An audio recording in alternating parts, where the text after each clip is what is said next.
So let's start in the beginning. All right. What got you invested in politics? Like, how did your journey start? My first day I went to law school, it was orientation. I was like, I am never gonna be a lawyer. But I was already there, I already paid. So I was like, I'm gonna stay. Might as well go through it. Yeah, I'm gonna go through, I'm gonna finish. I didn't want to do it because it was like, you can like litigate one case at a time. It's just like a brother brought in some trumped up charge and you do that one at a time. But like, who's thinking about the system? I never thought that. That's crazy. People tell you this all the time, right? You were like, I'm going to the top. I'm cutting. I'm just skipping steps. You messing with my colleagues? No. I didn't mean it like that. That's what I mean. Even the joke about it. Like, there are people up in here, you think you skipped a step? Yeah. Oh, no. Somebody was like, you have imposter syndrome? I was like, no, I know my colleagues. There are people here that should be, I don't even know how they get up the steps in general, both literally and figuratively. That's a different story. But no, so I was just like, I'm like, okay, so all of these like inequality, like it's cyclical, right? You grow up in a poor neighborhood, you are disadvantaged at every turn. Like I come from the Mon Valley. It's so funny. I don't think people realize this, but I'm from Braddock, right? I'm from Braddock, PA, right? Which is where, hey, that's y'all thing. Go on. I'm actually from Braddock. Like my family's actually from Braddock, right? That's where my people are from. Yeah. So, we grew up still mills, all those things. We got some of the worst air quality in the nation.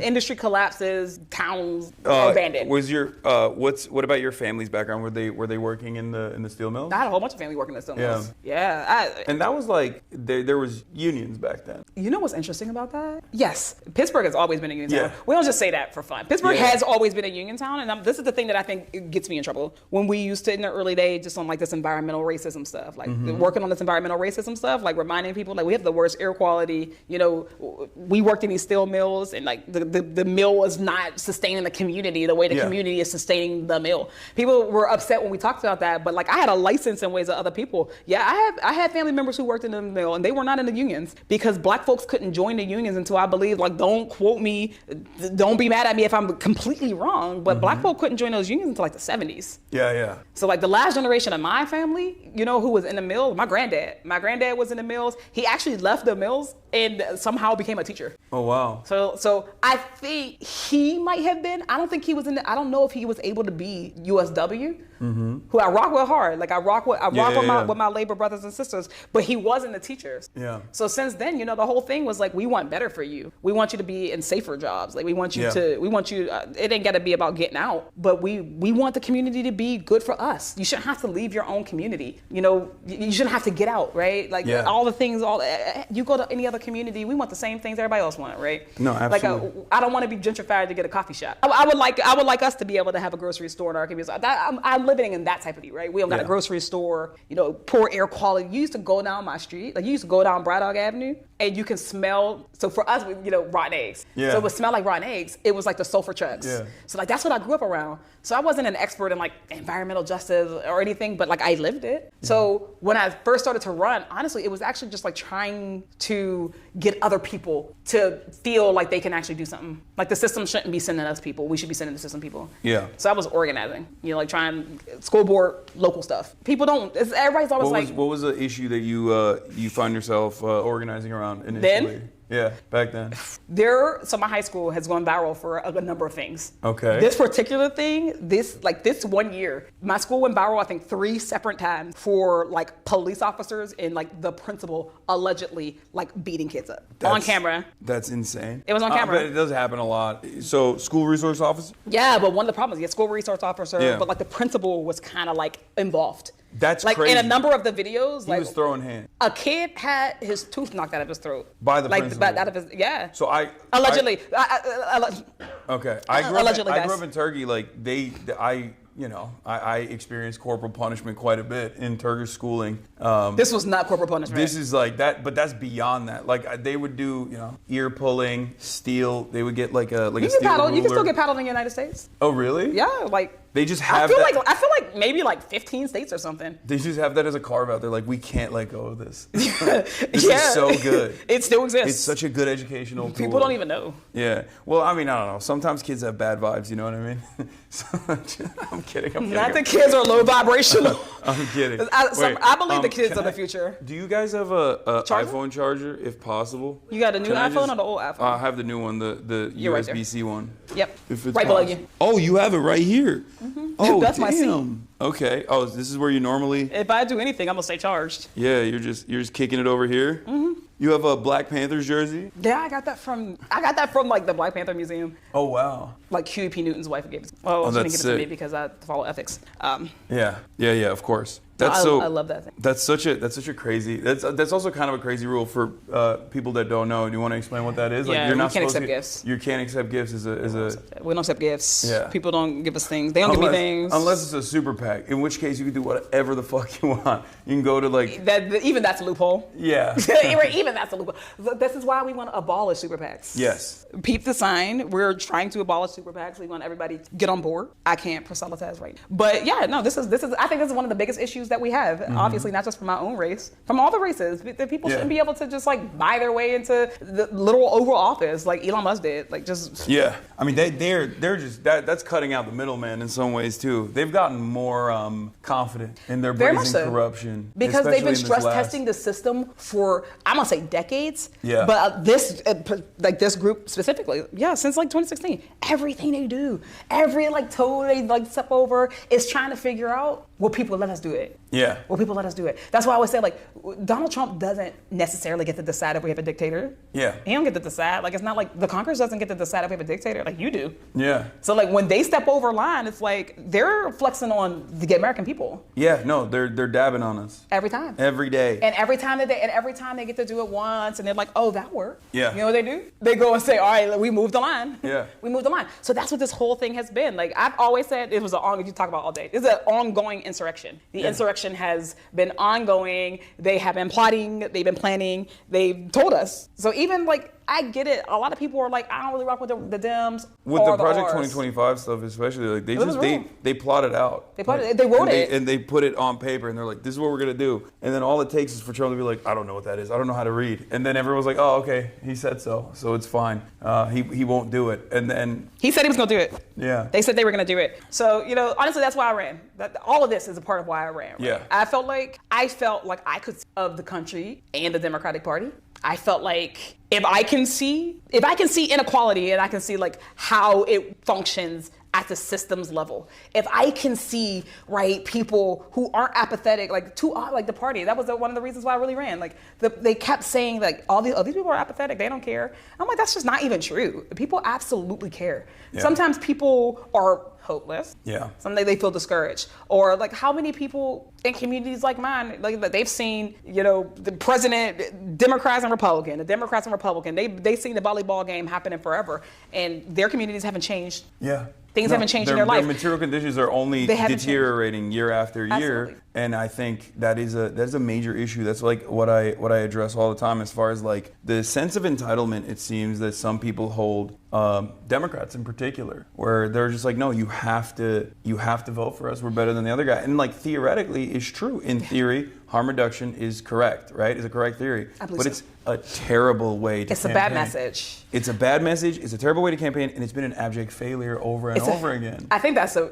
key point. It's been a failure. Look, I think that multiple things be true. When I used to knock on doors in my really early days, because that's all we did. Like I knocked doors twice a day, every day. So I did a morning shift, I did an afternoon, I did like an evening shift. I'm hitting people for breakfast and dinner. Mm-hmm. Just talking to voters and same things all the time. Like you deserve clean air and water, right? Yeah. I mean, we live in the wealthiest nation on earth. Your kids should go to a good school. You shouldn't be paying property taxes out the wazoo, and your kid still is not getting the education they deserve, right? Just stuff like that every day, every single day.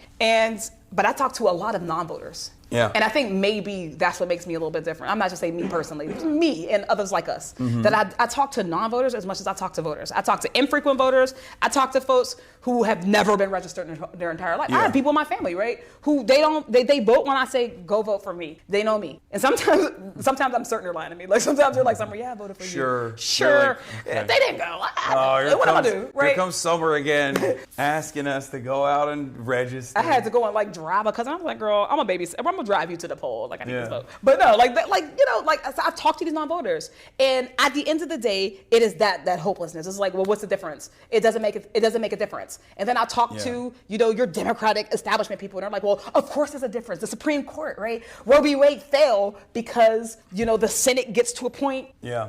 That was a real thing that happened. And I think that the disconnect is that what I think the Democratic establishment does not understand is that, look, there is something about the system that non-voters, marginalized, disenfranchised people, that they understand about the system, these folks don't understand. Absolutely. And on the other side, there is something that these Democratic establishment people understand about the system that they're not able to fully grasp and understand too, because they are worried about their basic needs. The key is that it's incumbent on us to go and get votes. Yeah. Like we're the ones who are supposed to say, I understand why you're skeptical. I understand how it can be hard for you to prioritize voting when your material conditions are just getting worse. Yeah, what's really interesting is we stopped doing that. Yeah, oh, absolutely. And it's like, that's the basic principle of democracy, is that voters are supposed to go out and extract concessions or make demands out of their elected representatives in exchange for a vote. And then you sit on this seat of power to make the popular demand known and try to fight for them. And yet, for some weird reason, we're so far removed from that basic principle that even campaigns like Zoran's or campaigns like yours, but Zoran's one's like in New York, so it was very high profile. It's big time.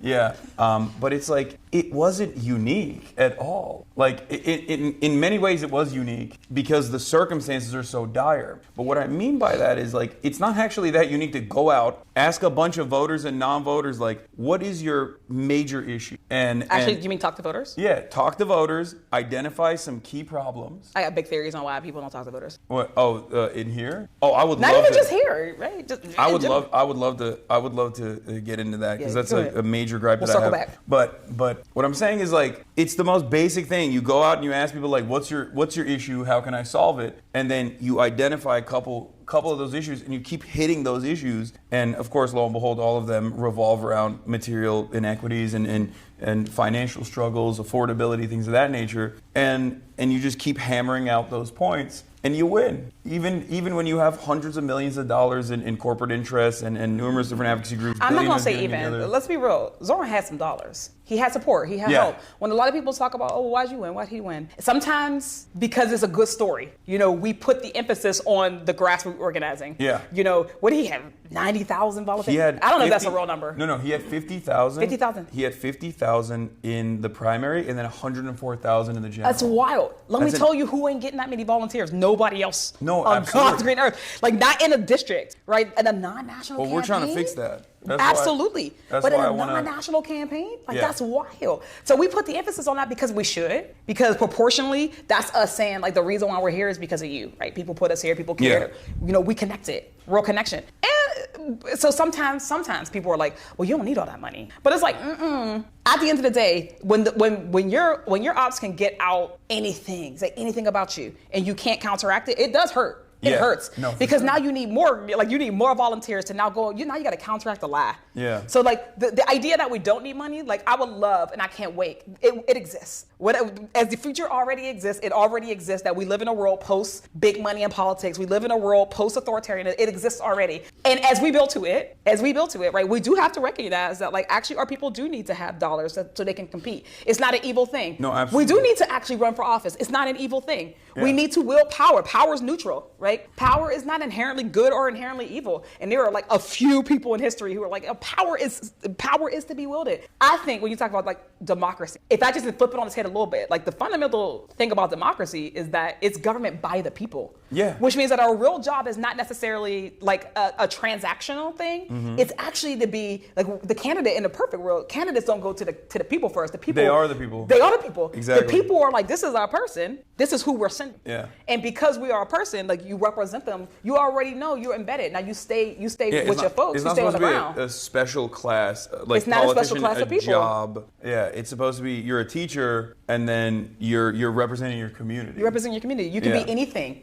And that changes, well, what's the qualifications for Congress? Yeah. People think that the qualification for Congress is Nothing. lawyer, business no. owner. No, it's whatever lived experience you Yeah. have. You are personal. You have personal expertise on all types of stuff. Yeah. You be convinced that we don't have it. And I think I would go so far as to say, if you're a regular person experiencing financial struggle, trying to make ends meet, trying to pay for rent, you have the necessary qualities that many people in Congress no longer hold, especially after years and years of being a part of this machine. I've talked to a lot of politicians about this kind of stuff behind closed doors and private meetings and things like that, about and they just want to know how do we message? How do we message to the kids? How do we reach they don't really care as far as what I try to explain to them, that it's not just the platforms that you're on, it's about what you're saying, and it's about actually being an earnest about your defender. authenticity. Yeah. We don't have a message problem. Yeah. I'm not going to, okay, we have a message problem. We do. We don't have exclusively a message problem.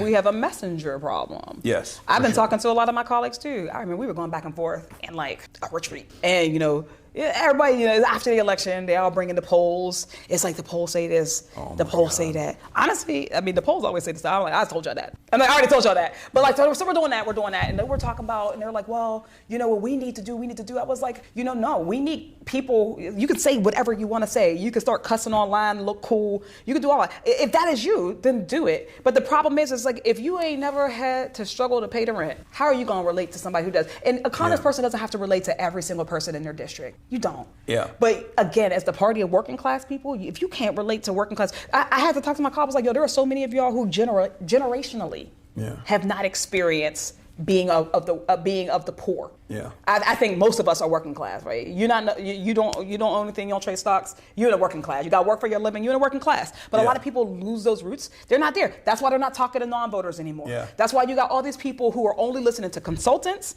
and hyper attentive voters, like those voters who are like, I go to caucus, I go to the DNC. What the abundance call the groups. Yeah, they're talking to them all the time. Yeah. But they're not talking to real people. And then when they go and you go to the barber shop and you ain't been to the barber shop in years, you don't know what them brothers down there are dealing with in their real life. So how are you gonna relate to it? And that's the problem right now when we're talking about, we got colleagues who, and this is not a shot. We got folks who have been here for longer than I've been alive. Actually, they've been here longer than I've been alive, which means they've known various iterations of the Democratic Party, various iterations of the Republican Party, and now they have officially known a different iteration of the country itself. The country that they've known, that we've known, it does not exist anymore. We are in an authoritarian regime. Yeah. And there are too many people who are nostalgic for a time that will never exist again. Yeah. It cannot exist again. Whenever they say, I want a strong Republican Party, the way things used to be, I'm like, no, I want no Republican Party. I fell out of my chair. I'm like, no, I want. That's like saying I want a responsible plan. What? I want no opposition. I want every. I want a better world. I want every seat to be filled with people who are going to center the working class in their politics, so that we don't have to have this gridlock, this back and forth, within the current structure that exists. But I'm baffled. I remember that. It's a very silly way to approach it, and I think a lot of people see that and they think it's inauthentic as well, because they're like, we're Democrats. If we're Democrats, why the fuck do we want? Remember when Cuomo, when the question on the debate, on the 2-hour debate they did, and it was how much you pay for rent? The debate got you, right?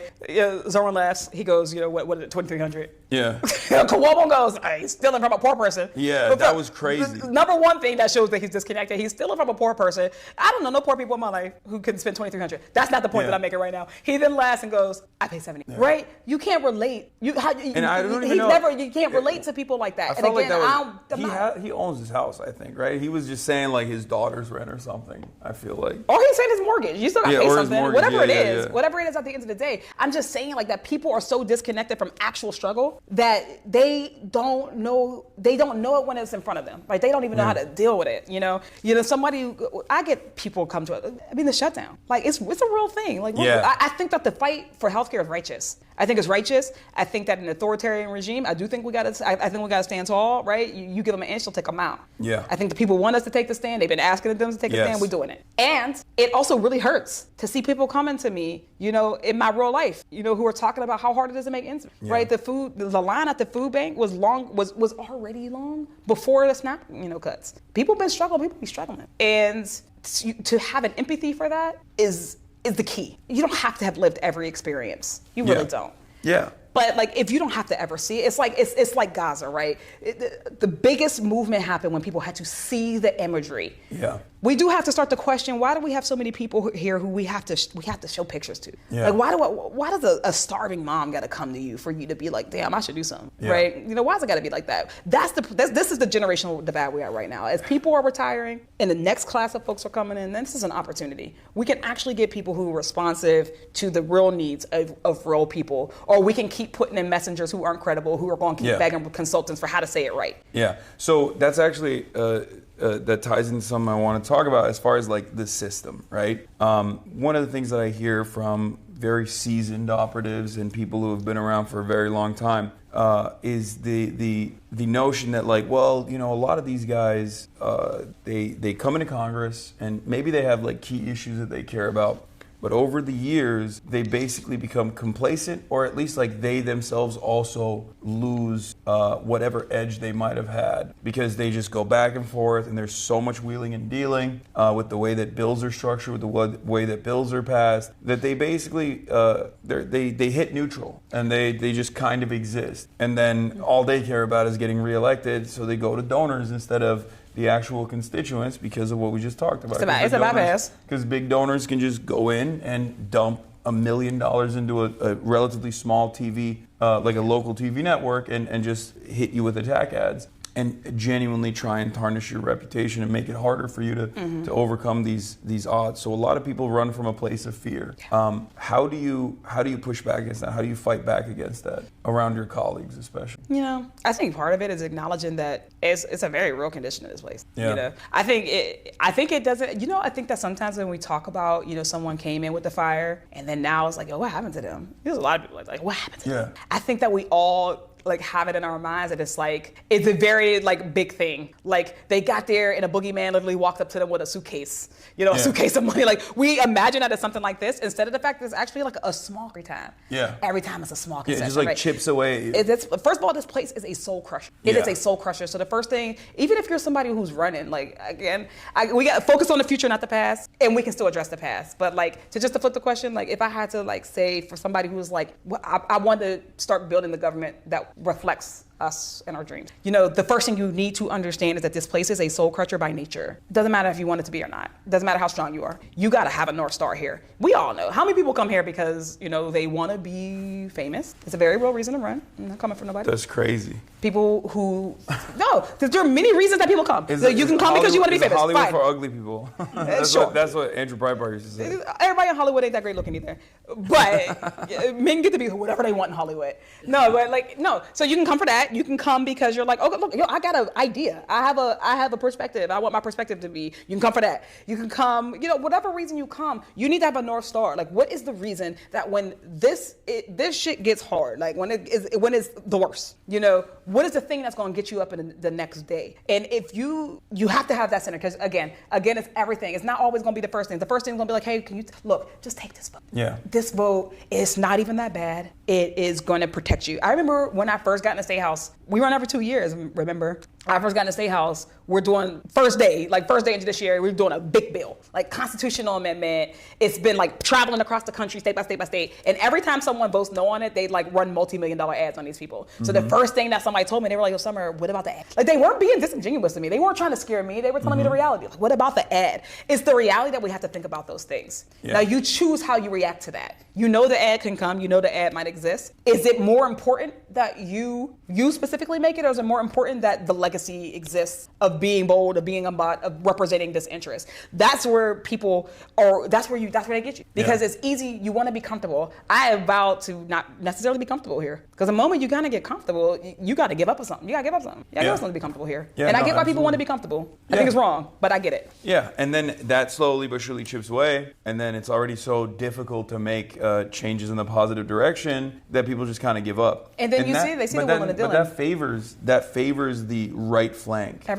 Every time. It's much easier to destroy. It's much more difficult to build. And the left flank party in this country is supposed to, in every country really, is supposed to be the party that is building towards, expanding social safety nets, building housing, building better public transit, these sorts of things. And I do feel like Democrats have a real messaging problem on that front, because they constantly find themselves in a position where they're telling people, no, you don't understand how this works, sweetie. Better things are not possible. Meanwhile, on the other side... That's a real message. Yeah, I mean, that is like... That's the real message. That is like Hillary Clinton famously in 2016 against Bernie Sanders said that Medicare for all was like demanding a unicorn. You know? Like, oh, what's next? We're going to give people... I could just run around saying I'm going to offer people unicorns, and it's like, that's insane. To just be that cynical is crazy. It's also a very low opinion of the electorate. Just because we're not somewhere... It's like the opinion that like we're somewhere now, we'll never be able to make it out of that. Yeah, reason as to why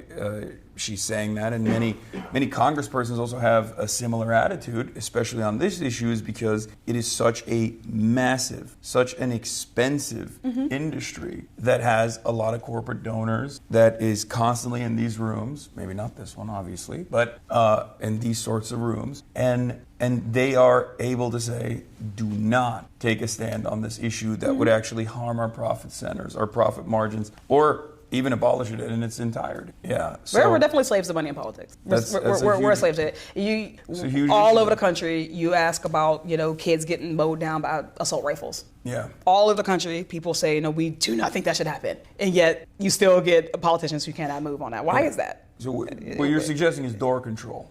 We gotta get better locks on the doors, right? That's what we moved on. No, I think the first thing that the Democratic Party got to do is we got to decide who we want to be. Yeah. So we're talking about all of this, and I think fundamentally, before we move anywhere else, we got to decide who we want to be. So that's actually exactly what I want to ask you. What do you think, if you were to go with like 5 key positions that you stand for, what would those top 5 priorities be? I know I'm putting you on the spot here, but let's say you're running. Like, what are the 5 key things that you're going to hit? I think I put things in the buckets. There are always justice-minded buckets, right? Affordability is clear, right? People can't afford things. But within affordability, housing, I believe that everybody should have a home in the community that they call home that they can afford. And I believe that they should be appropriate, right? It shouldn't be slums, like we're in the wealthiest nation on earth. Yeah. It should be healthcare. Nobody should go into medical debt. People should not die of curable diseases, right? Everybody should have healthcare in this country. It's education. Everybody has a right to a quality education, irrespective of your zip code. Yeah. I think it's environmental justice, that you should be able to breathe clean air and clean water. It's free. It's a freedom from your civil liberties being eroded. Yeah. So whether that be, prison reform, systemic reform for criminal legal reform, ICE, all of those things, we need a serious change in the way that we think about how we are, dealing with our citizens, with people. So I think y'all don't call me, I'm not saying that that's my exact 5, I was put on the spot, but those are the things that I think about every day. Yeah. Like, people should be able to navigate our society without going broke every single day. Their government should not be oppressing them. Do you feel like people are, especially in this day and age, do you feel like the average person kind of just sees everything that's going on, but they're like, what can I do about it? And they just go about their daily lives rather than be more active and more, instead of being reactive, more proactive in general? Yes. How do we get people to mobilize? at a time like this when they're too busy trying to make ends meet? I think, I think that takes a flipping of the head. I think that is a product of the system itself. It's a very like top down system. Yeah, like think it's about what we talked about. People have lost hope. Yeah, like we've killed or some hope. people never had it in the first place. Yeah, right, because the system is like we are cogs, and the wheel keeps on turning. I think people, it's that focus on what is a real democracy. When people say, oh, what are Democrats going to do? What are you going to do? What are you going to do? Early days after January 20th, that's what we heard a lot of, right? What are you going to do? What are you going to do? But it started to shift. And people started to say, what can I do? Yeah. But that was also partially because, like, the Democrats kind of didn't say anything. They were like... They didn't say anything, but when you think about it logically, I say this all the time. I'm going to use the same line all the time. You tell me, I want to put a check on Donald Trump's power. Yeah. I introduce a bill. Which of those bills are going to be brought to the House floor by a Mike Johnson or Kevin McCarthy or whoever they put in that day? Which one is he going to bring up that's going to get a vote, that's going to get to 218 of his members? And that's going to then go over to the Senate. That's then Thune is going to bring up to the House floor or to the Senate floor. That's going to get, a majority plus, because it's the Senate, filibuster-proof majority, that they're going to then vote on. That's then going to go to Donald Trump, and he's going to sign. Yeah. This is the lesson that we needed to learn before the authoritarian regime. That at the end of the day, it is still the final fail-safe in a democracy. It is the people, which is why this is where I think one of the biggest failures of the Democratic Party falls. Right? We are so arrogant too often, in like this idea that we did it the right way. This is the only way to do it. Voting is the only way to do it. Running is the only way to do it, and everything else is a problem. Right? Yeah. Black Lives Matter. The anti-genocide encampments and movement, all of those things have been met with shame by people in leadership. And that's not just this generation, that's generation after generation after generation. The anti-apartheid movement, right, in the 80s and the 90s, met with shame. The sit-ins, Dr. King died unpopular, right? And every generation forgets the lesson. And the Democratic Party does it too, right? So we're like, there's a right way to protest. There's a right way to do that. Well, now, guess what? We don't have any lever of government. Yeah. So I think what real leadership is looking like right now, that the people we're really wanting is like, okay, so what can we all collectively do? Because people have for too long been like, my job is to vote and y'all do this. Yeah. But that's not how democracy is supposed to work. You're not supposed to vote and just go. No, they have to be more active. Like politicians have to also we have to encourage your activity. Congressional representatives should not only encourage it, but they should also be out there on the streets. And that is actually a real demand that a lot of voters are making as well. But what you actually talked about with respect to BLM and also Gaza is so perfectly representative of the nihilism that people experience. Because I'm 34 years old. People around my age and younger during the COVID lockdowns and in the aftermath of George Floyd took to the streets and they protested. I was there. They wanted to, we wanted to let our voices be heard, and we wanted some serious changes to take place. And of course, that wasn't going to come under the Trump administration. So then, what did people do? They voted for Joe Biden. A lot of people said, I don't really want this. He's old. He's not very inspirational, but it doesn't matter. We're still going to go vote because we want to get this guy out of office. So they did their civic duty. They did. And they got nothing in exchange for that. So the lesson there was, there's nothing you can do. You do everything you want. You can do everything. You can protest. You can go out and vote. And at the end of the day, nothing will change. That's not everything. We will not hear your demands. That's not everything. I think that's the lesson right now, well, right? But I'm saying, because I say that in a positive way. Yeah, I know. But I mean, everything within the confines of what you learn in liberal democracy. The liberal education is you protest and you do your civic duty. That's still not true, though. And that's still actually not true. What would you say is not being pulled as far as levers of power? Your money and your labor. Your money and your labor are the real things that you're supposed to be able to do something with. You can go out and you can take to the streets, but that's supposed to be coupled with something. Yeah. Right? If I'm gonna take to the streets and I'm like, I don't think that Trump should be in power. You can't get Trump because he's already the president. What you have to do is have to target everything around it. So why are we giving our money to this, that, and the fourth oligarch? That actually takes sacrifice. The reason why we are where we are is because we've had a country that has afforded us a comfort level that has not made us have to, really do things that other countries have. We have examples around the world of people who have had to exercise discipline, sacrifice, and real true solidarity. We still don't know what solidarity looks like. Our labor movement is fighting each other. We got the building trades fighting the service industry unions, fighting the federal unions. Right? Within movement, we got black working class folks, who feel like they're not heard by white working class folks, right? We actually don't know what solidarity in practice looks like. There are many things that we need to be working on right now that has nothing to do, or not, I'm gonna say nothing, but very little to do with what your government is doing. Yeah. I always say you come correct too, but we all have a role to play here. So when I think about real sacrifice right now against an authoritarian regime, I want to hear like, black folk, for instance, were like, yo, they're gonna cut DEI from Target. We're not gonna go to Target anymore. And you know what we have to hear every day? Boycotting doesn't work. Yeah. What does it matter? It doesn't matter because I'm one person. The rugged individualism has neutered us. Yeah. It has made us forget where our real power is. It's we the people, not I the person. Yeah. Right. Boycotts do have to be targeted and directional and very issue specific and strategic. And BDS for Palestine has been fairly effective in this regard. Obviously, there's a long way to go there. And it comes with other things. It comes with your messaging. Yeah. It comes with building the narrative. It comes with putting pressure on your elected officials. Yeah. Then you see them as tools. Each thing is one tool. It's not the only one. But you're absolutely right. Obviously, labor militancy has been completely destroyed in this country.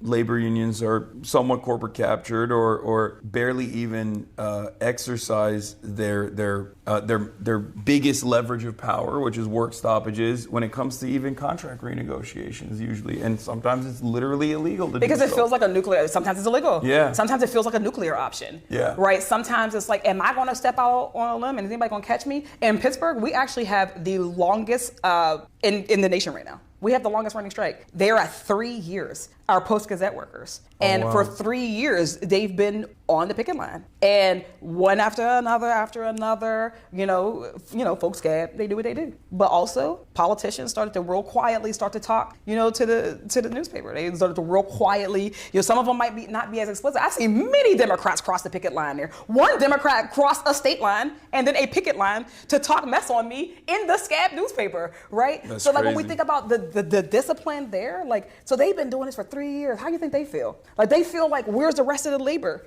And it's like the rest of the labor also is like, no, we didn't mean to like abandon you. And some of them aren't actually, like, we're not even actively abandoning you. It's just that people are trying to figure out how do they exert power and where are the appropriate places to exert power. And we all have to collectively do better at that. Yeah, no, you're absolutely right. So they're like, if I do this workshop, is anybody gonna come with me? Yeah. We gotta talk about how do we get to a society where people are not sure if someone's gonna come with them. Yeah, I mean it's rugged individualism. It's the worst poison for solidarity, and unfortunately Americans do have that very selfish tendency. Even like it's selfish in the short term, but it's actually silly in the long term. It's like it's self-defeating in the long term because you're not going to have anyone else that comes for you if you don't show up for them. And I mean I try to. Part of that is understanding each other. Yeah. Sometimes we skip that. It's actually uncomfortable to talk across like communities. It's like, oh, this community has an experience with my community. We have a history. We'll never address it. Yeah. Because that makes us a little bit uncomfortable. And I think that's the same with labor. I think that's the same with politics.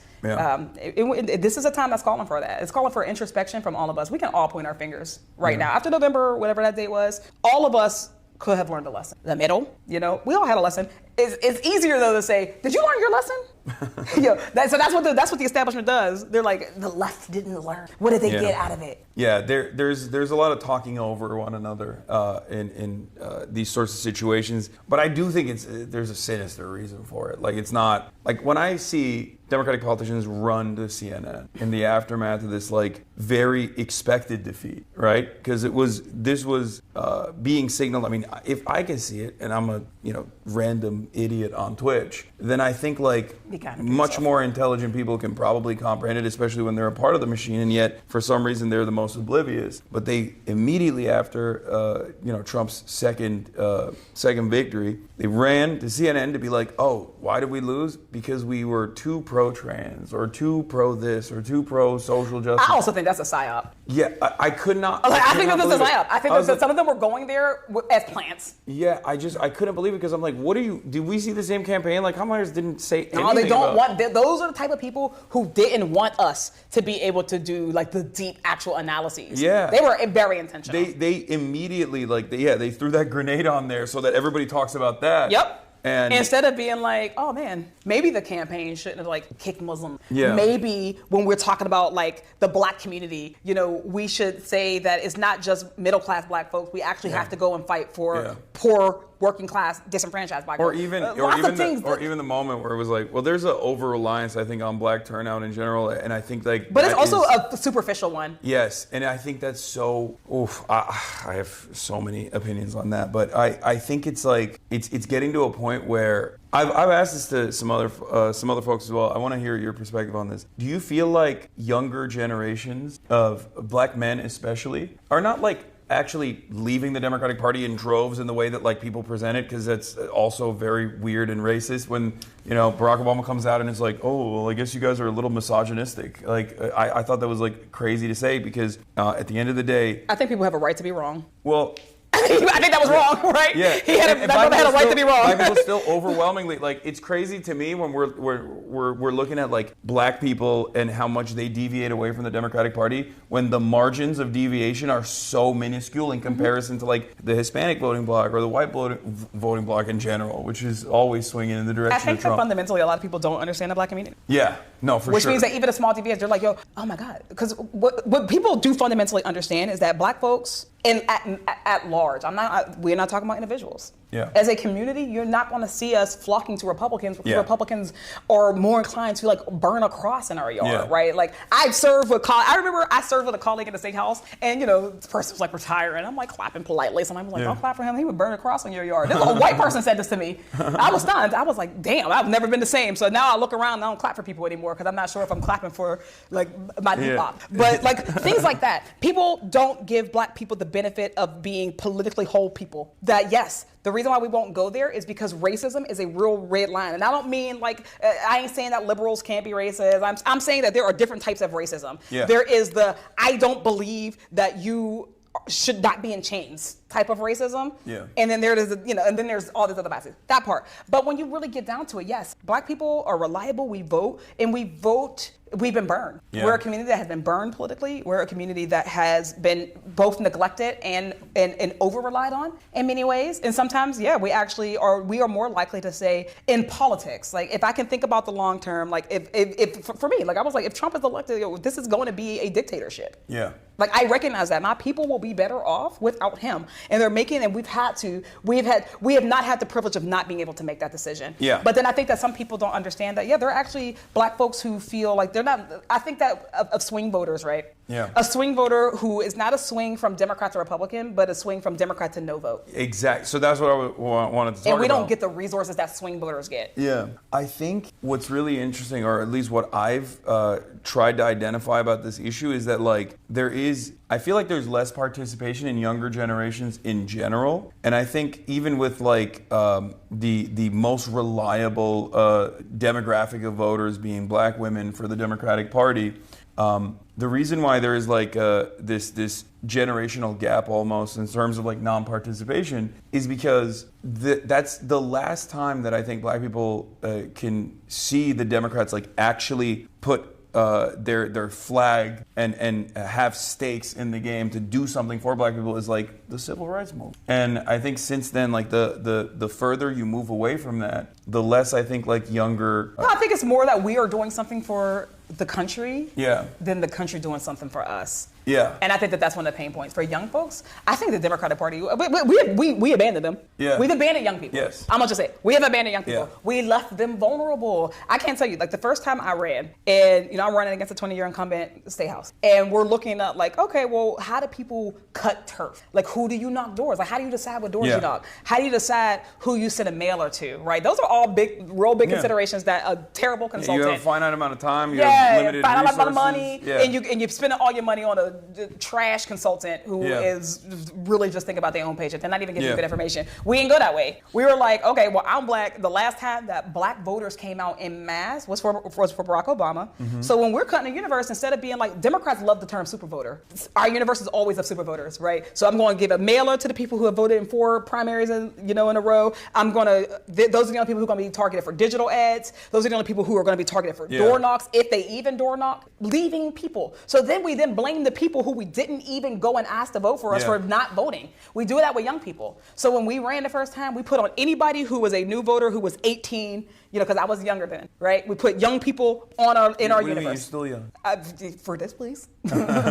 we put all the young folks. If you're 18, 24, you're on the list automatically. We put black folks who voted. If you voted for Barack Obama, you're on the list. And just by doing that, by knocking on those doors, talking to young people, talking to non-voters, I talked to people who had not voted in a primary in forever. But I didn't blame why didn't you vote in your primaries? Yeah. Why would you? My 20-year incumbent didn't even have an opponent. For 8 of those years, for the last 8 years. So what does it matter if they vote? I didn't go in there with those preconceived notions, but we knocked. We double turnout. I think that sometimes there are people, Democrats got 3 masters. Sometimes I said you can't serve 2 masters. Yeah. We're trying to serve 3 masters at once, right? Are we going to be the party of working class people, or are we going to be the party of corporations? And are we going to be the party of democracy, or are we going to be the party of incumbency? Yeah. You can't do both. The enemy of incumbency sometimes is an educated electorate. The more people you talk to, the more likely they are to be like, shit, I don't like that. So now they've grown a fear of talking to people. So now we got all these young people who we were like, oh, they're flaky. You know how hard it is to get an on-campus organizing done? We're like, hey, can we get some money to talk to our college kids? And they're like, that's not a reliable source. They don't vote. So we're just going to leave it. This is the inside baseball I wanted to hear, because this is I see it. I mean, I go to campuses, and these are some of the most primed potential voters. Yeah, but it also takes a little bit of expertise. You got to know how to talk to people. Yeah, you can't be the person who's just like, vote no matter how. Yeah. And then when they say, nah, I ain't voting, now you snapping on them. No, you actually got to it's a surgery. Exactly. Right, it's surgery. And that is it's just met with revulsion and disdain. People are like, why the fuck would I do that? This is crazy. Especially after if they had participated and voted and then they didn't see anything in return and for then, that. Then those volunteers, their mind are blown, and they're like, oh my God, why don't you see the system the way I do? Comfortable, liberal, wealthy person. Because if you got time to volunteer, you probably got a couple dollars, right? You live in a whole different existence, and you don't understand why this disenfranchised young person maybe doesn't see the system the way you do. So if you are not ready to take the time to actually explore their interests, explore their perspectives and worldviews, and then help them to connect the dots, then you're not the best person to go out. And I don't mean that just on those young people's doors or on that campus. You also shouldn't be out on our super voter doors, because we're trying to make believers of everybody. We're trying to make everybody get on the same program. It's like, you know how people are like, poor, kids of color deserve teachers of color. I'm like, white people deserve teachers of color. We should all have, cool diversity, whatever. I don't think that they should be on any doors. People need to be trained better. But to get them to go there. So now we're talking about, why is Turning Point? Why are these kids getting red pilled? Yeah. Well, you left them in the internet with no direction, no instruction, and they're finding out a different world by themselves, because the internet is a world, and they're navigating that world by themselves. Well, you know who went into that world?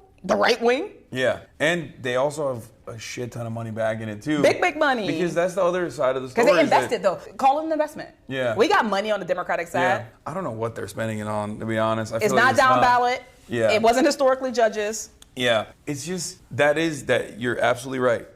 There is this media infrastructure that they've designed. They also pluck talent. Like Charlie Kirk himself, he became a nationally relevant figure because he wrote an essay in high school for his high school newspaper about some hypothetical black woman that took his slot at West Point, which is bullshit. It wasn't even, he just made it up, right? But they were like, that's exactly the kind of young racist mind that we need.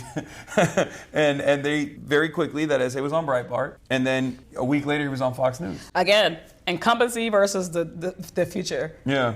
How are we going to invest in a 90-year-old at the same time that we're investing in a charismatic 18-year-old? Yeah. We're still wagging our finger at the charismatic 18-year-old. I have met brilliant kids, brilliant young people. They're far more worldly. I'm not even just saying it to blow smoke. Some of them I'm like, damn, how'd you get over there? I'm like, damn, because listen, Gen Z is voting for Republicans. We didn't think that we didn't think it was possible. We got there because we didn't think it was possible, so we left them vulnerable. We left young people vulnerable. Yeah. We left them vulnerable to disinformation. We left them vulnerable to people who came.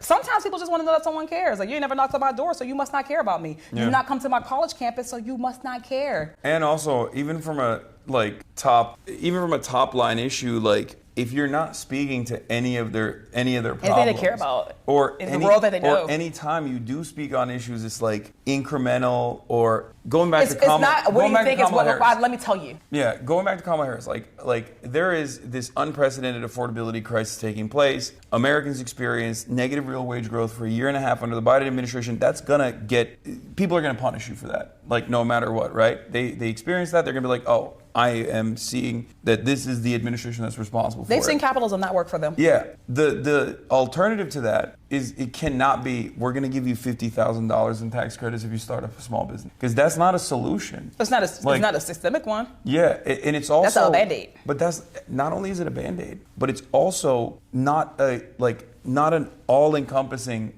policy vision. Like there are so many, like people keep forgetting that we've diluted class in our political culture so much that people forget that like the working class is the overwhelming majority of voters. Yes. It's not corporate interests. Indisputably. It's not people that are, there's a lot of small business owners, sure, but like many of them are still owned and operated, so they're still working to a certain degree. Like, and they still... If your paycheck cuts off, yeah, and you have no more money source, you are a working class American. Yes, exactly. Welcome. Unless you're making more money from capital accumulation, where your money is making the money for you, you're still technically on the working class. Yes, you're on the working class side, and you have working class needs. Same with renting versus home ownership. There is a higher percentage of home ownership than most Americans would assume, for sure. Obviously, that's different in big cities and whatnot, but still, by and large,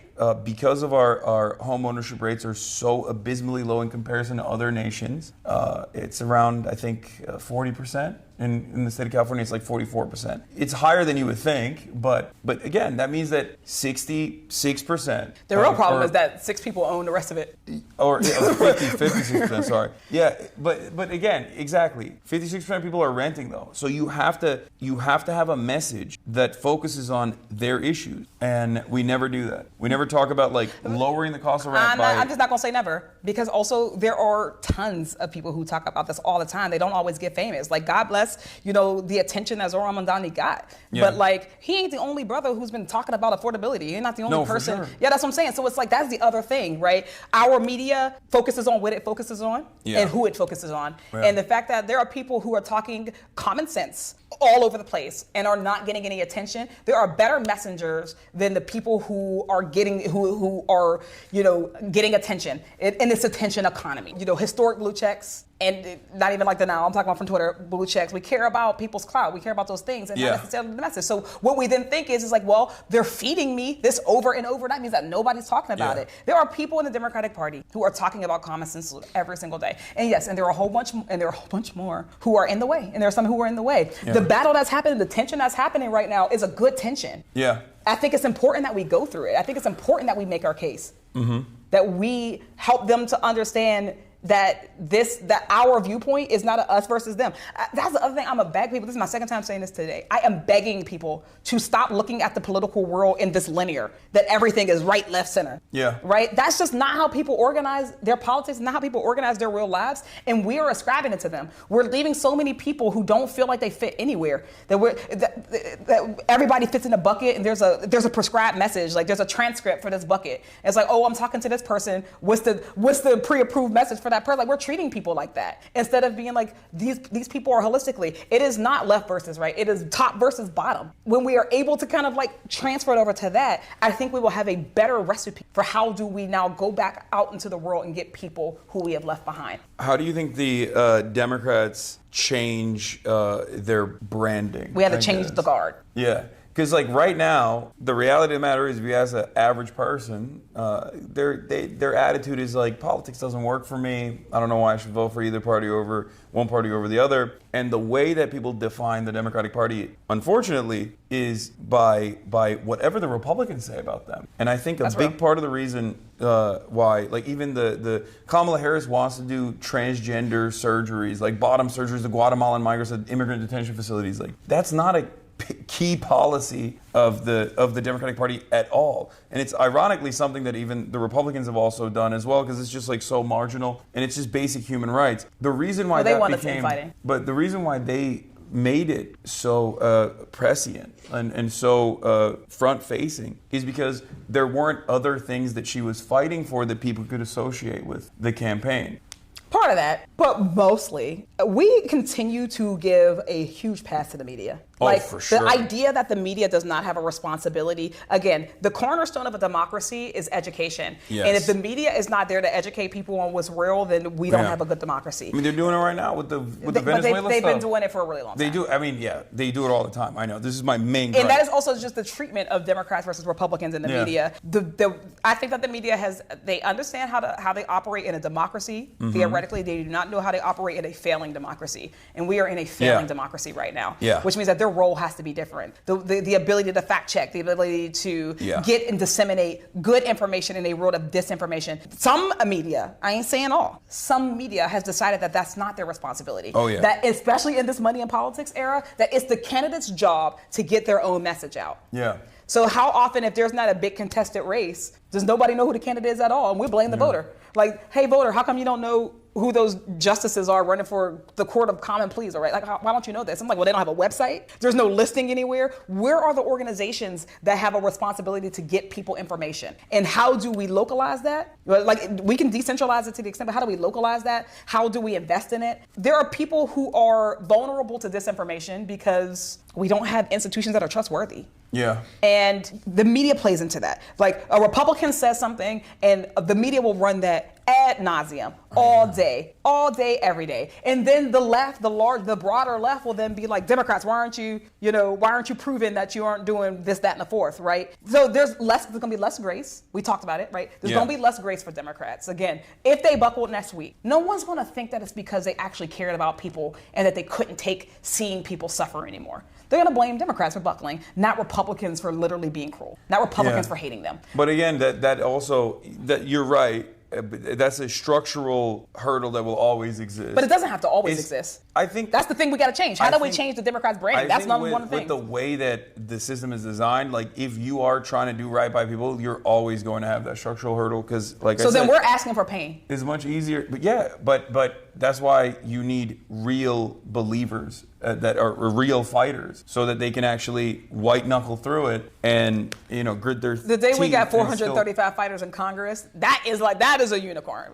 I understand, but that's what it is. It's kind of like it's the same thing as like when people are like, oh well, this candidate. Like one of the arguments is always like Kamala Harris lost because she's a black woman, right? And there's truth to that, of course. White supremacy is a major hurdle to overcome. But the way I always try to explain to people is like, that's just a constant. Like you got to account for it. You got to keep it pushing. That's just a constant. It's just a hurdle you have to clear. So that means your threshold is going to be a lot higher. But you can still clear it with good messaging and messaging discipline and like being a real fighter and being earnest. Yeah, rural organizing, rural investments. Yeah, exactly. I think that we've talked piecemeal about all of the different things that the Democratic Party can do. Yeah. Should be doing. And again, going back to deciding who it is, what is the thing that is keeping the Democratic Party from investing in young voters, in marginalized voters, in frequent voters? Why do we focus so heavily on swing voters in the heartland? Like why do we invest in those tropes that don't serve us anymore? Right? Yeah. What is the thing? I think it's consultancy culture. I think it's again that fear of what happens when the system no longer revolves around us as incumbents, but is instead actually fair. What happens when the game is unrigged? I also do think it's partially because of is corporate interest, right? Because like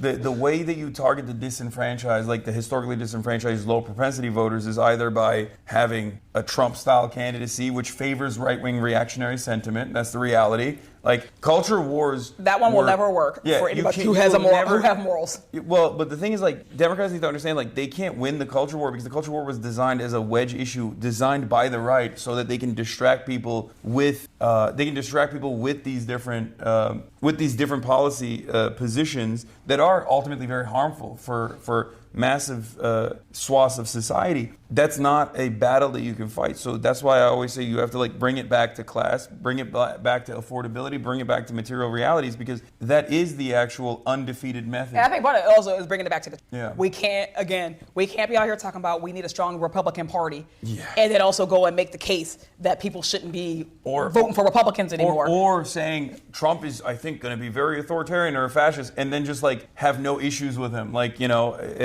People looked at that and they were like, man, your urgency is not matching your words. Yes, exactly. If you think that this is like if you think that this is an ever-present threat to American democracy or what remains of it, right? And I did. Then you can't be running around with like Liz Cheney. Like you can't be running I felt around like the with Liz stakes Cheney. were so high that we had to run a perfect race. And that brings us back to like your first question to me was like, well, how did you win and other people didn't? Yeah. Like I know that we have a responsibility to, as much as we can, run a perfect race. No one can be perfect. Yeah.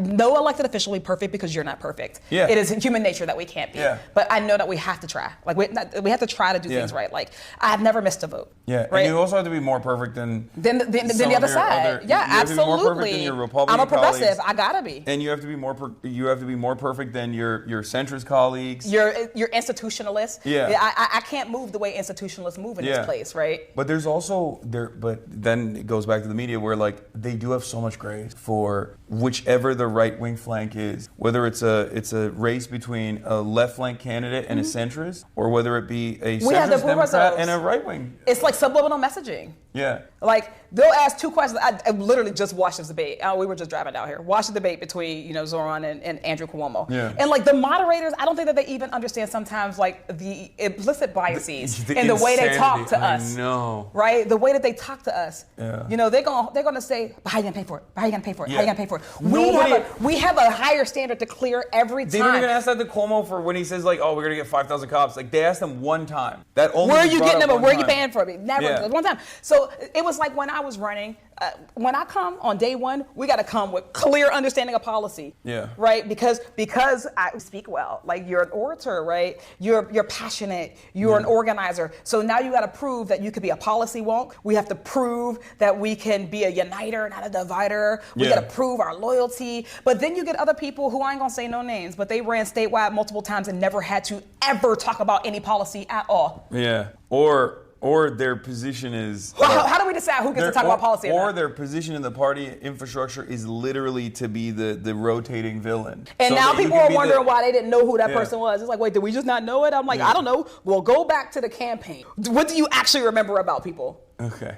I ain't talking about nobody specific. I'm talking general. Oh, okay. I was going to say, if you're talking about one specific person. One person. No, I'm talking about multiple people. It happens if you all were the talking time, about though. one specific person, there are some people in this room If you talk about one specific person, you can guess. Some specific people, maybe in this room as well, were like, oh, let's overlook some of their negative qualities because maybe they're going to be a part of this left flank, and then that didn't happen. Anyway, whatever. Hey, we all have our kinks. Right? The left have kinks just like the center does. Yeah, but as far as like this imbalance, it is always there. It's ever present. It's one of the most annoying things. It's just like if you are the person that says better things are possible, you automatically are met with cynicism. Mm-hmm. Like you're met with cynicism by the public in general as well, and you're met with the very same cynicism from the instruments of media, where they're just like, "What do you mean better things are possible? There's something wrong here. Mm-hmm. You're supposed to tell me everything sucks." Or you can only be like directionally you can have like these radical agenda items as long as it's on the right wing direction, and as long as it's like as long as the targets are vulnerable populations, marginalized communities, like undocumented immigrants, like defenseless people that are left defenseless or left to be defended by regular folk, and it's slanted. Mm-hmm. In that direction, and it just seeps into people. Yeah. I remember when my grandma was having a little house party for me. I was the early candidate, so she just brought her friend. It was super cute, and all her little friends, they politically connected, as old black ladies go. Mm-hmm. Love them, and we were talking about Bernie because I was like, I don't know, we're talking about they're like, oh, I don't believe he's selling this down the fourth. It wasn't all of us, but a couple of them. Yeah, he's selling this down the fourth. This is my family, right? Yeah. Like I'm like, wait, do y'all know how left wing I am? And then so it came back to Medicare for all, because remember in the election, every time he went to a debate, it was always like, how are you going to pay for Medicare for all? How are you going to pay for Medicare for all? Every time. And what that does, it just programs people to think about it. So now we ask it. So now I got my black elders, my aunties and uncles asking me, how's he going to pay for Medicare for all? I was like, you already have Medicare. Yeah, that's true. You already have Medicare. That's the craziest thing, because it's always people that already have Medicare that are like, wait a minute, this program might not work. It's like, well, you're a recipient of But it this was program. actually, but funny enough, it was actually easy to cut through it. Yeah. So like when we talked about it, I was like, tell me what you want in the world. Like that's how I started. Like, tell me what the world is that you believe you want to leave for your kids. Yeah. You know, and you let them talk, and it's like, oh well, I think that, you know, yeah, of course I don't want my kids to have diabetes and not be able to afford insulin. Right? We talk about that. It's like, well, what's stopping us from having it? Where sometimes you just have to deconstruct the propaganda. You got to deconstruct the programming that we've been through. Again, we don't always take the time to do that. Sometimes with the left, we're not patient enough with people, right? We, just like it's easier to tear something down than to build something, it's easier to create an opt-out than an opt-in. Yeah. The reality is that we need more people. Yeah. We need people to believe. We need people to drink the Kool-Aid, as it were, which means that we have to explain. Sometimes we think we don't got to do no explaining. I was like, yo, I wanted them people to leave voting for Bernie Sanders, right? So I was like, I got to explain to them why they deserve Medicare for all, why they deserve a living wage, right? Yes, they deserve to be in their retirement, not living on a fixed income. Too many seniors are like, I live on a fixed income, and that's just the reality of things in America. So it's like when I talk to people, it's like they have been trained to limit. The older you get, people say, oh, you get more conservative the older you get. That's not what's happening. You are having what you believe is the realm of possibility shrunk for you. Yeah. Life is shrinking your realm of possibility. Yeah. It's shrinking in and Your lived shrinking. experience is, your lived experience is shrinking your realm of possibility. Over and over again. Imagine your lived experience in the political system. Yeah. Right? Generations of politics. You like, I came rah, and here we are. So now you start to accept that better ain't possible. So now you're listening for better ain't possible, and you think that anybody who tells you that is lying to you. So it's our job, and we should take it on enthusiastically to say that, like, actually here's why better is possible, because sometimes you just gotta remind people where they started. Yeah. I reminded those old folk who I love where they started. I'm like, shit, if anybody knows that better is possible, it is you. Because remember where you were? Folks in my life born in the 40s. There's just no way Bernie was able to communicate that, though. He did not. I don't think he was capable of he did not. communicating that. But our next person also, like that does also, need to be capable of it. But that's also part of the reason why, like, representation also does matter quite a bit in this regard. Like having a diverse, we are one of the most diverse countries on the planet. And a lot of people, I think, forget that oftentimes. And obviously with that comes friction, especially when we leave a lot of the dark chapters of our history unaddressed, and the wounds are still there, the economic inequalities are still there, and people don't even want to recognize it, and people want to even debate whether or not it exists, which is ridiculous. But outside of that, I think the positive aspect of that is that, like, by and large, Americans are also much more open-minded, especially if they do live in a diverse environment where they go, yeah, these are my neighbors. Like, it's not an accident that cities. People. It's not an accident that cities are densely populated areas are more blue. Or less xenophobic. Yeah, or less xenophobic, or more blue in general. That's just a byproduct of, like, being around people, and it makes it much more difficult for you to believe what you see on TV about, like, certain racialized stereotypes or certain things about, like, other people, where you're like, no, I see these people every day. They're my neighbors. You humanize them. Thinking about the left, I love the left. I'm very much a part of it, and I'm begging people, like, my blackness informs my politics. Yeah. Like, they are not separated, My blackness informs my politics just as much as growing up working class poor informs my politics. It's a part of me, but it's also a part of the language that I can speak. It's a part of, like, how I view the world. It is a perspective that is meaningful. I am begging people to not ask me to erase that, or to not expect me to erase that. Yeah. We are not gonna. We actually don't win that way. Yeah. We don't win by saying, please suppress a part of yourself to be a part of this larger group. Yeah. Actually, like, we should be able to come. It's the reason why I was able to go and talk to, I'm able to talk to the young cats on the block, because they know me, because, I've lived them. I speak their language. We don't all speak each other's languages. I don't speak everybody's language. Yeah. Do you sometimes feel like you have to, obviously, no matter what happens, like, I guess, like, the term for it is code switching as well, but, like, you have to sometimes just, like, not raise the issue? Because this is something that I've been, I'm white, but I'm also Muslim. And I, post-October 7, have basically had to walk this delicate tightrope of, like, do I talk about, how fucked up it is that someone's just, like, straight up calling me an Islamist fundamentalist terrorist or whatever, jihadist? Because if I do raise that issue, then that's all the conversation is going to be about. And then I do sometimes feel like I'm going to alienate folks that don't have that experience, or can't even, like, personalize that experience at all. White people, for the most part, white men for the most part, right? And that's primarily my audience. Yeah. So sometimes you just have to like eat it. Do you ever feel like that's a thing that you do in general? I never want to lead people astray with. I have, I believe, lived a different existence than people. I had some little kids ask me like, Summer, what's it like to be like the only black woman, you know, in a space? They're like business or whatever. And I was like, your teacher's gonna be really mad, but I'm gonna tell you, my rule that I made with myself is that I'm gonna never leave a room and be the only person uncomfortable. I just won't. And like that is my rule. So when it comes up to it, yeah, I will go in there and I'm the one who will drop the bomb. I'm the one, if someone is saying inappropriate things or they're like leaving out, you know, if they're leaving out or erasing, you know, a critical part of the narrative, I'm gonna go ahead and put it back in there. The elephant is standing there. Like, I cannot not see the elephant. And I'm not gonna keep staring at this elephant and everybody else is acting like it's not there. I gotta bring it up. And I also recognize that, right, I answer to my constituents. So I do have a responsibility to make sure that I'm explaining it in a way that they can grasp and that they can understand, but I do it. I talked about race on the doors. Like, I exist in the Western Pennsylvania. You know, Western Pennsylvania is not like, it ain't the People's Republic of Pittsburgh. People think it is because I represent it, but it ain't. It is a majority white district. It's also a majority suburban district. Like the city of Pittsburgh, I have all the city of Pittsburgh. It is less than half of my district. I go into actual like exurban rural communities. So I represent like communities that were literally designed around white flight. Absolutely. And beyond. And even beyond. Like I represent them once and then beyond. Like I represent, you know, areas that had not gone blue for quite a while. They're Trump areas. Like I got to go through Trump flags to get to people in my districts. You know? So I have an experience talking to people. So when I talk about race, I'm not talking about race coming from a majority minoritized district. I'm not. So it's a choice, and I do choose to do it, and I don't always, because you know what I say is I think your gauge should be you, not them. How do you feel on today? Like, do you feel like you have the energy to humanize yourself on today?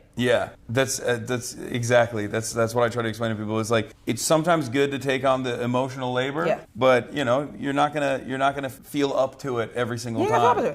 And I try not to do it in a way that alienates people too. Like I could talk about race and also just not be excluding you. Like I think everybody has a perspective. So I could talk about race and I can also talk about the lived experiences of of poor white folk. And I talk about it passionately because I also want poor white folk to have and to inherit a better world. I want them to inherit a government that cares about them, that feeds them, that ensures they're fed at least, that ensures they're housed, that ensures they're healthy. I want that for them passionately. So, and I want it for me, right? And I want it for me. And my only understanding, I talk about race because I'm like, the reason we don't have it is because enough people don't want it for me.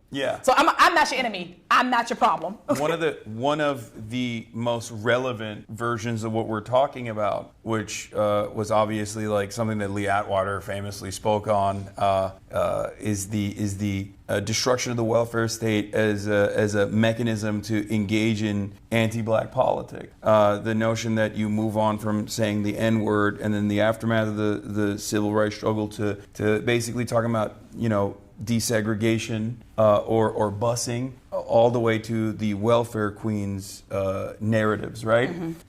That was so successful in terms of getting working poor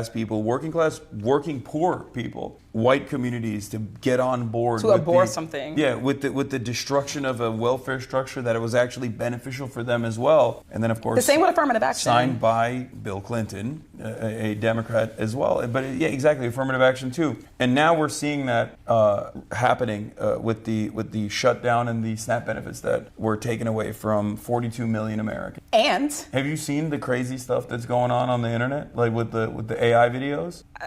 Oh my God, it's insane. Aggressively avoid AI videos. Okay, so from Trump at least. So there are Fox News went and covered, as though this was a real video, a collection of AI videos that we found with black women speaking to the camera, saying, I have 7 children from 7 baby daddies, and the taxpayer needs to foot the bill. The notion of like, irresponsible and entitled about, and angry. And they I could not believe it that they were just like using AI videos. I absolutely can believe it. Well, I mean, I can believe it too, but like, it's still fucked up. Do I believe that they will use racial animus to their end? But also, when you said that 42 million people are cut from SNAP benefits, and also farmers. Because again, when we talk about the other, what SNAP actually does is a subsidy. It is a subsidy to groceries, to small business, to farmers.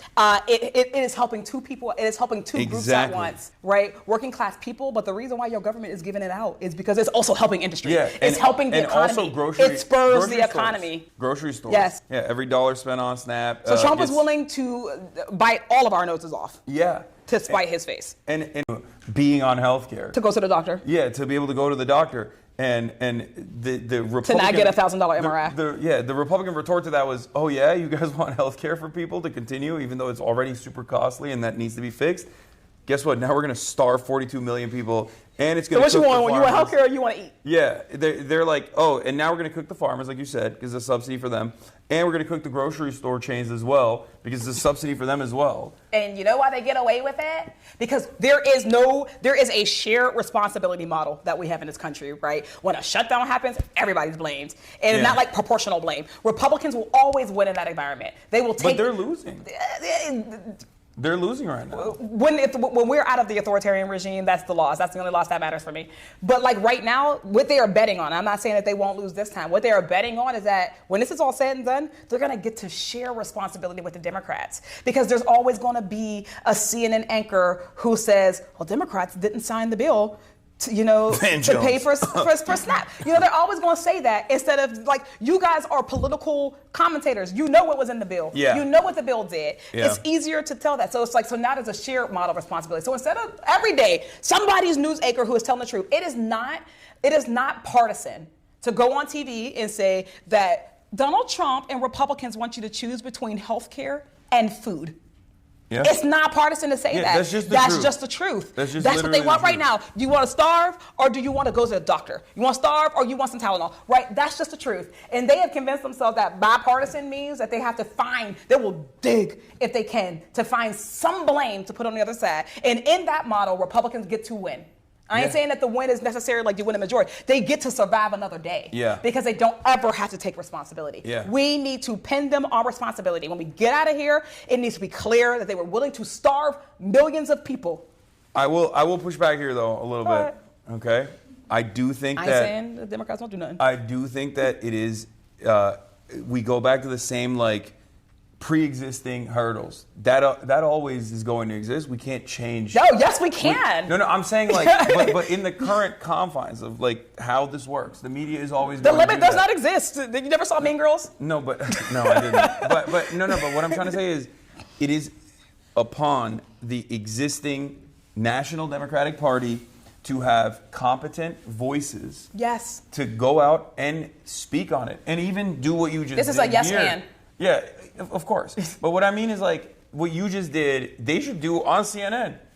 I think that also drives And clicks. then the anchor is going to close, and then he's going to go back and say, Democrats didn't vote to open the government. That's what they go through every time. But Republicans do that. I ain't talking about Republicans. I'm talking about the anchor, the media. I know, but the Republicans have done that so successfully that like I think there are lessons to learn from the way that they operate, especially not being afraid to be adversarial with mainstream media. I agree with that. And of course, it's much better if you have like a very big outlet that is uncompromisingly pro-Democratic Party, which the Democrats don't really have. I guess you have MSNBC, but it's nothing in not even comparison to a Fox little News. bit. Yeah, it's nowhere near as successful as Fox News, and also MSNBC, entirely comprised of former Bush era mouthpieces. That's the other crazy situation here.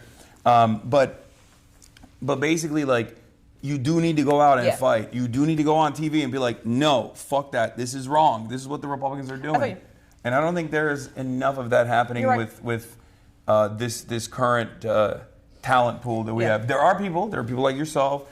There are young and vibrant, dynamic candidates. There are young and there are candidates who come from a working class background. There are politicians who want to fight and center the working class in their issues, in their messaging, and there are people who want to fight. But unfortunately, I think like there are impediments, internal ones. Yeah, the large section of Democrats that are the most visible, like the leadership of the party, they're not doing it. So we got to choose right now. So back to like, what would the Democratic Party be? will it be? We have to choose. Even the Republicans, it relied on this at the end of the day. They became who they are because they were steered that way. Yeah. The Democratic Party will only survive and we will only be victorious if we exist in coalitions and new coalitions. The elected officials themselves is a small piece. And it has to actually, I'm not going to say it has to, like the importance of it or at least the emphasis on it has to be counterbalanced. We are actually strongest when our electeds are reflective of our actual leaders, our movement leaders, our labor leaders, our media, our people. We have to, our job should be getting those folks and moving in a direction. But we will be successful when people are like, I actually feel a stake in this. The reason why the Democratic Party is dying, it's not a healthy party. The Democratic Party is not healthy. Yeah, no. And it is not healthy because we're not being honest. We are not being honest. People do not feel that this is the place to build. Yeah. They don't feel like this is the place that they want to make a home. And if we can't build a home here, the Republican Party ain't getting weaker. And I don't even care about the Republican Party. The right is not getting weaker. The fascist right, the white nationalist Christian folk are not getting. They're so successful that they start infighting. Like ironically enough, they're infighting and still have not destroyed each other yet. Yeah, exactly. Because there's always the unifying principle of deregulation. Yeah. Like a deregulatory agenda and a tax cuts for the wealthy agenda is always going to be their North Star. And I don't think the Democrats have that same North Star in the opposite direction. And they're trying to not even create a North Star. Yes, and that's what's so frustrating. And that's what we go back to, which is like, if you are not defined by your values, if you are not definable by like easily identifiable, tangible policy line items that people can always go back to. Because this is the one thing that like Bernie did very well. Mm-hmm. You always know that's why he blew up. He is for healthcare for all. He's for free college.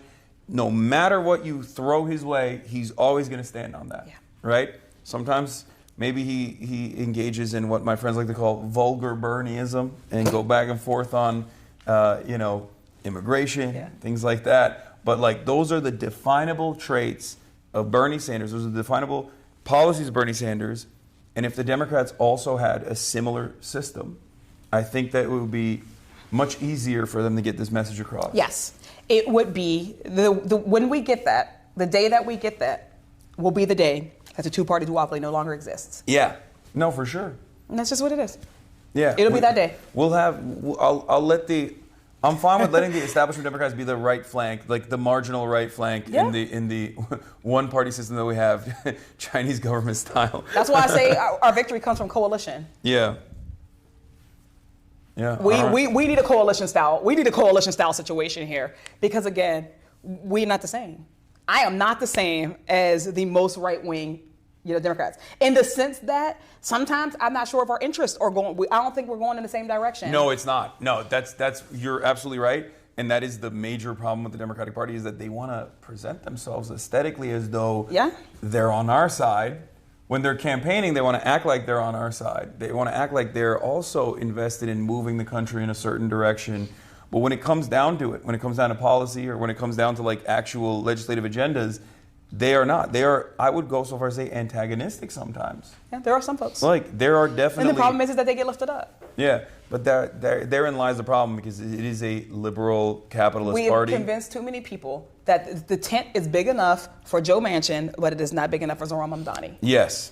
The tent never expands on the left, and we have to always claw the party back and ironically enough, like create momentum at a time when the party's national recognition is at an all-time low. When people are just like, this sucks. You guys aren't doing anything. Can I answer the question you didn't ask yet, just before we leave? What? Then why do we do it? Like, then why stay? Why stick around? Yeah. Why keep fighting for it? Sure. And I think that the reason is like... I wasn't going to ask that. I know you weren't. That's what I said. Yeah. Like, I asked the question that you were going to ask. Because I know why you do. You have to. There's no other option. It's true, but I want people to know that. Okay, because go ahead. I think that sometimes our people don't realize that. And feel like, well, why do it? Why not just be independent? Like, I want the system to exist where we can have spaces that are ours. It don't exist right now. Yeah. I care enough about the values, the things that we're fighting for right now, that it is by any means necessary. People still have to be in the game. We still got to be in the game. And at the end of the day, what comes out of this, whether the party lives or doesn't, how it exists into the future is up to it, is up to us, Yeah. Whether it does or whether it does not, I still want people to be housed. Yeah. Also, I still want us to stop dropping bombs on people. And right? also, you're still going to be here. You know what I mean? Like, whether the Democrats exist or not, like, you still have the same issues. No, someone has to address them. But all of us do. So that's why I want us to like, you can't opt out of the system, my friends. Yeah. And I know there's a lot of people who think that they're just like strategically and very wisely opting out. I'm like, baby, you are accounted for. Yeah. You are accounted for in this system, man. I got colleagues who talk about it. They count on you to think that you've opted out. They count on you to think that, Exactly. you are actually besting the system and not the system besting you. You're accounted for. Yeah, always remember, if you can't maintain revolutionary optimism, you can also remind yourself of spite-based politics as well, because some of the worst forces of capital, some of the worst scumbags are relying on you not paying attention to what's going on and are excited at the prospect of being able to successfully disenfranchise you, so that you just go, there's no hope, there's nothing I can do. And just think about those guys. Do you have hope? Of course. I mean, I always have hope, because I don't know. I mean, I've been doing this for a long time, and I've seen. You're 34.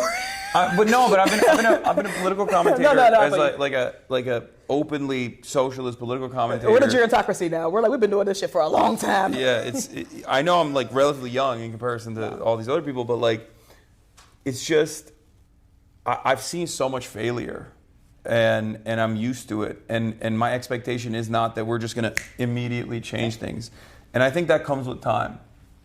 You learn that, like, no, you are actually marginally moving society in a better direction by just consistently pushing on these certain things.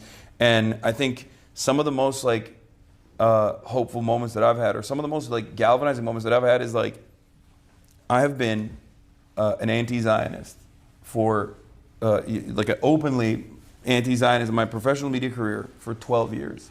And for 12 years, it was mostly looked at as like, what are you even talking about? Or looked at with disdain. There were so many things I was worried about actually saying, even though they were correct.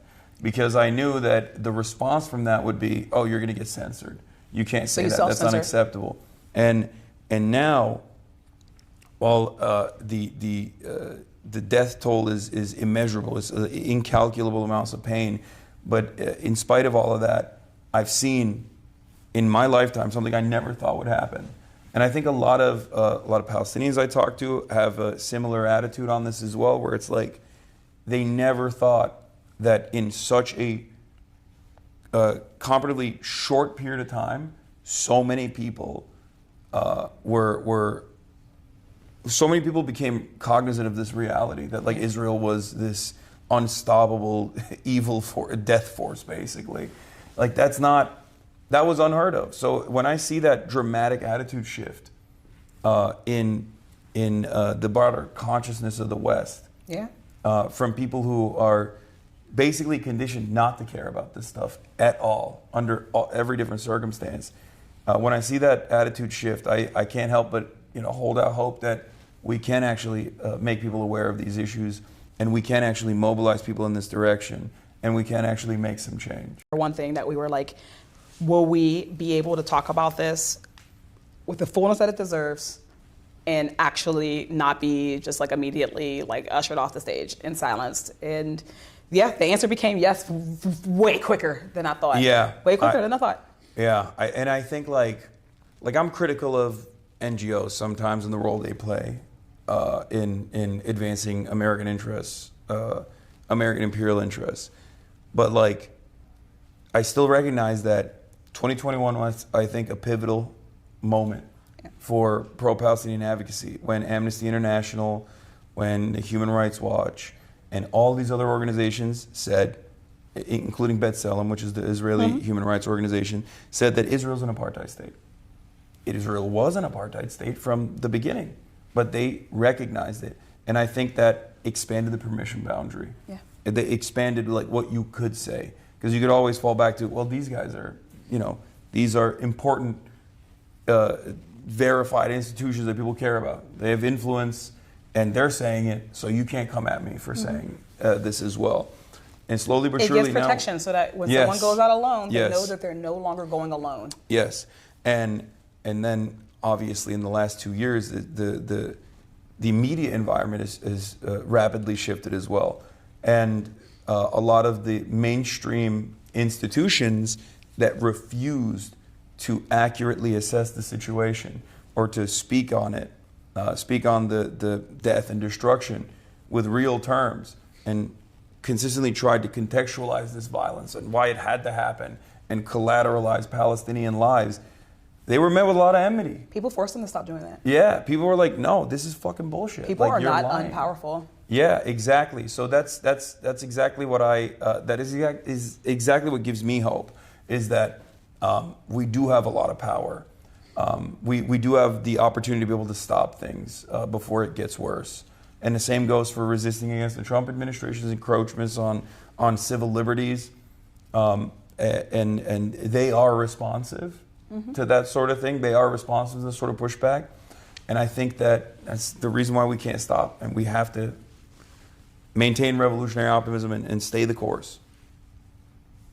A message. Yeah. Summer Lee, thank you so much. You were incredible. This was great. Why don't you do more TV stuff? Yeah. Nah, hey, I talk when I have something to say. We got a lot of media people in this chat. I'm sure you'll be getting. That's what's up. I'm sure.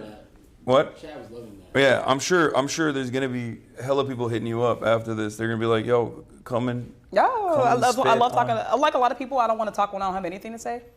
There is so Not much. that I have lots of things to say. First of all, you are a yapper, period. like me. Period. Okay, this is the first time I've had. Definitely, like when I get my diagnoses, You love yapping, I'm gonna get my diagnosis. and you got the gift of gab. I do. So you're. That's why I'm a congressperson. Yeah. No, but not many Congress people are like that. No, but I mean, like, Yeah. everybody got the thing that got them here. Yeah. My power talking got me here.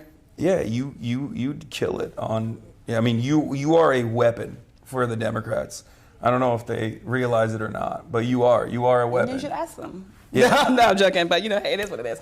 But no, we're to fight. It is what it. Hey, whether somebody acknowledges our movement, whether they acknowledge what we are trying to build here, Yeah. we're going to build it anyways. Yeah, And that's what gives me hope.